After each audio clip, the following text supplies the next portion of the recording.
जय भैरवनाथ महाराज की जय. बघा, आज काय आहे? सेना महाराज जयंती. हा सेना महाराज नाभिक कुळात मध्य प्रदेशमध्ये जन्माला आला आणि ही सेना महाराजांचे वडील आणि ज्ञानेश्वरांचे वडील विठ्ठलपंत हे दोघं गुरुभाऊ होते. आणि आपल्या पोटीसुद्धा एक सात्विक मुलगा जन्माला यावा अशी सेना महाराजांची इच्छा होती. आणि मग सेना महाराज जन्माला आले. तर त्यांचं काम काय होतं? तिथं एक मुसलमान राजा होता. त्या राजाची दाढी करायचं काम त्याच्याकडे होतं. वडील वारल्यानंतर सेना महाराज त्यांची दाढी करायला जायचे. पण सेना महाराज जे साधू संत होते, वारकरी होते, यांचंसुद्धा विनामूल्य काम करायचे. सेना महाराज सकाळी 1 तासभर काम करायचे आणि नंतर भगवंताची सेवा करायची. भगवंताचं नाव स्वतः घेऊन आणि ते दुसऱ्यांना घ्यायला लावायचे. सात्विक वृत्ती आणि ईश्वरावर श्रद्धा. तर एक दिवस काय झालं, राजाच्या अंगाचा दाह होत होता आणि त्याच्या अंगाची मालिश करायला लागायची, दाढी करायला लागायची. आणि मग त्यांनी सेना महाराजाला बोलावलं. तर त्यांनी सांगितलं, मी एवढ्या साधू संतांची दाढी करून येतो आणि मग येईल.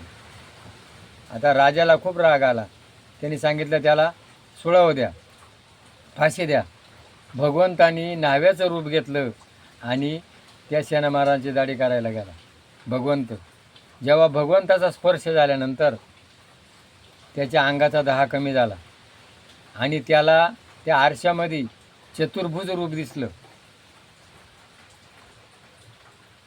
आणि मग त्या राजाने त्याला त्याची काय असेल दक्षिणा ती दिली आणि भगवंत निघून गेले. थोड्या वेळात सेनानाई धुकटी घेऊन तिथं आला. महाराज क्षमा करा, मी साधू संतांच्या दाढ्या करायला गेलो होतो, मला वेळ झाला. आणि त्यांनी सांगितलं, तू एवढ्याच दाढी करून गेला, मला मागाचे तू चतुर्भुज रूप दाखवलं ते परत दाखव. तेव्हा त्याला कळलं का माझ्याकरता भगवंतानी स्वतः हे नीच काम केलं. बघा, भगवंत भावाचा भुकेला आहे. चोख्या मेऱ्याची गुरी ओढली, मीराबाई संग दळणदळू लागला, गोरा कुंभाराचे मडके घडले. म्हणून भगवंताला कोणची भक्ती पाहिजे? भावभक्ती.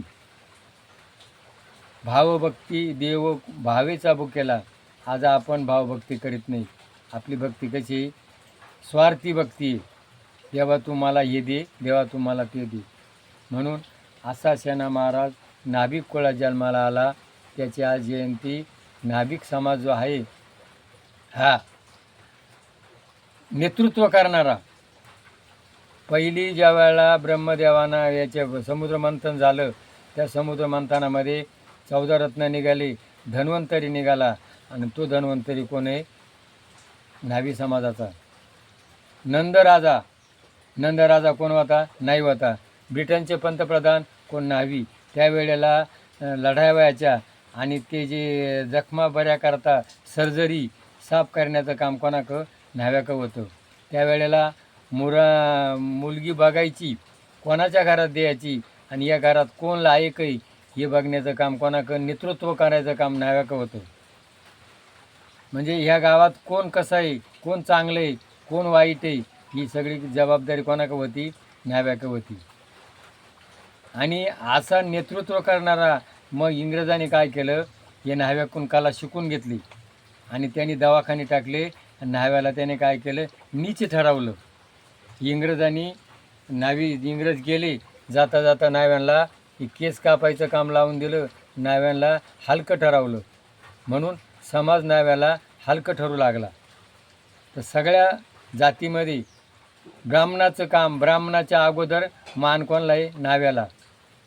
म्हणून असा हा सेना महाराज त्या कुळात जन्माला आला आणि आज त्याची जयंती साजरी. जय भैरवनाथ.